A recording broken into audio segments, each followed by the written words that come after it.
Voici 4 conseils pour reparler à ton ex. Parce que oui, parler à ton ex après une rupture, on se le cache pas, c'est pas facile. Pourquoi? Parce que généralement, tu sais pas comment t'y prendre et surtout, tu as peur de faire le moindre faux pas. Rassure-toi, c'est tout à fait possible et c'est ce que je vais t'expliquer dans cette vidéo parce qu'il y a certaines conditions à respecter. Si tu me découvres pour la première fois, voici ma tronche. Je m'appelle Mike, alias l'ancien timide, devenu expert en séduction et spécialiste des rencontres en ligne, puisque notre spécialité c'est ceci. Et c'est également ceci, c'est le développement de potentiel masculin pour te transformer en homme attirant, séduisant et qui a la possibilité de plaire à ton type de femme, tout simplement. Et on l'a fait avec plus de 300 hommes accompagnés à 100 jours. Avant de commencer, comme d'habitude, je t'invite à t'abonner à la chaîne YouTube pour être prévenu de la sortie des prochaines vidéos gratuites qu'on sort dans ton propre intérêt et de t'inscrire sur la formation continue en description de cette vidéo pour recevoir des méthodes que je ne peux pas partager sur YouTube.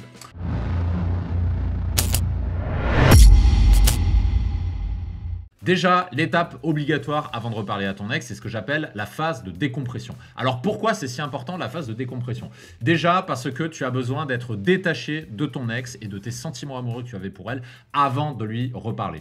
Aucune amitié n'est possible avec une personne qu'on aime et avec qui il y a eu séparation, tout simplement parce que tu as encore des sentiments qui sont trop forts et qui biaisent tes actions. Donc pour terminer ta phase de décompression, ça c'est vraiment le prérequis avant même de passer à la suite, c'est d'abord de laisser passer du temps avant de la recontacter. Ceci pour laisser la décompression s'opérer, parce que sinon, si tu ne fais pas ça, tu risques de t'y prendre mal. Parce que si tu fais ça et que tu le fais trop tôt, ce à quoi il faut t'attendre, c'est que ton ex, en fait, elle est peut-être déjà en couple avec quelqu'un d'autre, ou alors tu vas te rendre compte que ton ex a une vie heureuse sans toi et ça va te rendre furax. Ou bien tu vas te rendre compte que ton ex a peut-être pas envie de te répondre. Donc c'est-à-dire tu vas envoyer un message et en fait il n'y aura jamais aucune réponse et du coup ça va t'énerver. Donc si tu l'aimes encore, vraiment passe d'abord par cette phase de décompression avant même d'envisager la suite. On va partir du principe qu'à partir de maintenant, tu as suivi cette phase de décompression. Donc maintenant, la première chose à faire pour contacter ton ex, ça va être d'utiliser un prétexte. Les prétextes, c'est une des méthodes qui fonctionne le mieux, mais sous certaines conditions. C'est-à-dire que ton prétexte, il doit rester simple et naturel, inutile de partir dans toutes les directions à calculer des plans ultra compliqués sur la comète, parce que ça ne marche pas. Elle ne doit surtout pas penser à ce stade, quand tu utilises un prétexte, que tu souhaites te remettre avec elle. Parce que si tu fais ça, elle va te voir venir à 3 km et tout simplement, ça ne marchera pas. Donc, voici quelques exemples de prétextes avec les dates clés que tu vas pouvoir utiliser. Donc, les dates clés, ce que j'aime bien avec cette technique, c'est que c'est une façon simple de reprendre progressivement contact avec son ex. Donc, par exemple, pourquoi pas utiliser le prétexte de l'anniversaire. Coucou, je te souhaite un joyeux anniversaire et j'espère que tu vas bien. À très vite, Luc. C'est con comme prétexte, mais la date d'anniversaire, c'est imparable. Donc, n'hésite pas à t'en servir, c'est vraiment quelque chose qui marche. Une autre idée, ça peut être le jour de Noël ou jour de l'an. Hello Lucie, je te souhaite de passer les plus belles fêtes de fin d'année. Comment vas-tu depuis le temps? À plus. Un autre exemple, ça peut être l'anniversaire d'un membre de sa famille, de sa sœur ou de sa tante ou de sa mère. Salut, je me suis souvenu que c'était l'anniversaire de ton frère aujourd'hui. J'espère que tout va bien. Je te dis à bientôt. Ça, ce sont des prétextes absolument imparables pour contacter ton ex. Un autre prétexte qui marche extrêmement bien, c'est celui de la logistique. Le prétexte de la logistique, c'est une façon très naturelle et détournée de reparler à ton ex. Donc typiquement, tu vas pouvoir utiliser par exemple ses vêtements ou ses effets personnels qu'elle a laissés chez toi ou des photos qu'elle a laissées chez toi ou bien des papiers administratifs que tu as encore à ta possession que tu lui as pas rendu ou bien inversement, peut-être c'est elle qui a ta carte bleue, ta carte d'identité ou d'autres choses. Attention néanmoins, attention à ne pas ressasser le passé. Si tu utilises ce prétexte de la logistique, envoie un message simple. N'en fais pas des tonnes, essaie pas à tout prix de lui faire sentir que tu vas utiliser ce prétexte pour la récupérer, parce que sinon ça ne marchera pas. Donc évite absolument les sous-entendus. Ça, c'est vraiment des conseils de base à suivre.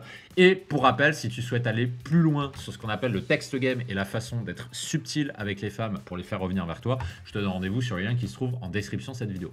Le deuxième prétexte que tu peux utiliser pour recontacter, c'est tout simplement les réseaux sociaux. Les réseaux sociaux sont une façon extrêmement puissante de recontacter quelqu'un. Pourquoi? Parce que c'est d'une simplicité incroyable. Par exemple, tu vas pouvoir utiliser les stories. Il te suffit de réagir à l'une de ces stories et c'est comme ça que tu peux recontacter ton ex.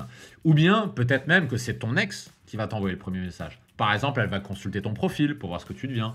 D'où l'importance de te construire, se dit en passant, un profil séduisant. Donc les réseaux sociaux, c'est une manière très simple également de recontacter quelqu'un. Troisième prétexte, tu as également les amis communs. Ça marche également à chaque fois. Donc plutôt que de se faire chier utilise les amis que vous avez en commun pour prendre des nouvelles de ton ex. Attention, par contre, je te mets en garde, tout ce que tu vas dire sur ta vie actuelle à tes amis en commun que tu as avec ton ex vont être répétés. Donc attention à ta communication. Ne te confie pas surtout à tes amis parce que tu sais que ça va être répété à son ex. Et également, ton ex elle va avoir des nouvelles de la part de tes amis communs. Donc attention aux messages que tu se communiques avec tes amis. Et d'ailleurs, si tu négocies bien cette étape, ça pourrait même être elle qui te recontacte en premier, si tu maîtrises justement ce levier de communication. Et encore une fois, si tu ne maîtrises pas ce levier de communication, plutôt que de faire des erreurs, je te recommande les liens en description, tu trouveras des ressources pour le faire. Et étape numéro 4, prétexte numéro 4, évite les messages qui la feraient fuir. Ça, pareil, combien de fois j'ai vu ce genre de conneries quand on essaie de récupérer son ex. Donc typiquement, les messages sentimentaux, ça c'est des choses à éviter. Inutile de jouer sur les sentiments. Si tu l'aimes encore, une amitié n'est pas envisageable. Donc ça sert à rien de jouer sur les sentiments pour essayer d'avoir ça. Donc typiquement, évitez les messages type « Tu me manques, je veux que tu reviennes à la maison, j'en peux plus, je t'aime, laisse-moi une autre chance, je n'arrive pas à vivre sans toi. » Si de ton côté le feu s'est éteint. Tous ces messages-là, on oublie. C'est une mauvaise idée. De même, les messages trop directs, c'est à éviter. Parce que les messages trop directs, souvent, ils sont agressifs et en fait, tu vas juste la faire fuir. Par exemple, si tu envoies des messages comme « On se voit quand ? Tu fais quoi ? Il faut que je te voie. » Ça, c'est agressif. Évite les messages comme ça. Il faut que tu saches que ton ex ne t'appartient pas. Donc, elle n'a aucun compte à te rendre et du coup, ça sert à rien d'être direct et ça sert à rien d'exiger d'elle une réponse. Troisième chose qui ne marche pas, c'est les reproches. À bannir complètement. Parce que si tu fais un reproche, ça veut dire quelque part que tu l'aimes encore, que tu n'es pas passé à autre chose et qu'en fait, tu ne contactes pas dans un but amical et tu la contactes pour te plaindre. Donc, typiquement, ce qu'il faut que tu saches, c'est qu'une ex ne te répondra que si elle sent fondamentalement que tes intentions sont bonnes. D'où l'importance d'avoir suivi cette putain de phase de décompression dont je parle à longueur de journée, qui est hyper importante et ça conditionne vraiment toute la suite. C'est ce dont je te parlais en vidéo tout à l'heure. Maintenant, tu peux évidemment suivre tous ces conseils pour tenter d'être ami ou de récupérer ton ex. Maintenant, je t'invite à te poser ces questions également. Et si tu pouvais trouver mieux? Et si tu pouvais faire une plus belle rencontre? Même si c'est pas forcément pour te mettre avec elle, peut-être que ça pourrait la rendre jalouse et la faire revenir. Ça peut aussi se passer. Ou bien peut-être que tu peux trouver mieux que ton ex. Et si c'était quelque chose de possible? Je t'invite à y réfléchir et dans l'affirmative, je t'invite à te rendre sur le lien qui se trouve en description de cette vidéo dans laquelle tu trouveras des ressources pour aller plus loin et pour te donner justement cette opportunité de rencontrer d'autres femmes. Je te retrouve de l'autre côté, je te dis à très vite.